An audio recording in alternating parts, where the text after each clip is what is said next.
Hello mga boss, nakatapos na kami ng reverse camera dito sa Honda Brio. So, yung mga nagtatanong ng reverse camera na ginagamit namin, kung anong brand, so ito yung ginagamit natin mga boss. Stingray brand, saka Anda brand. Ayan, mga Full HD. So, 170 angle na yung mga yan mga boss. Dati kasi 130 angle lang eh.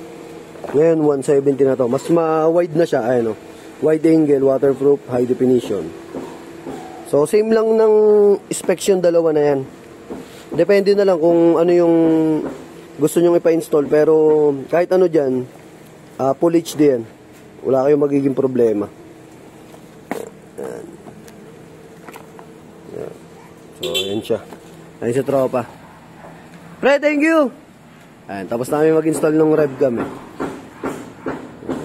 So, yun yung ginagamit nating camera sa mga nag-i-inquire, mga nagtatanong. Ayan.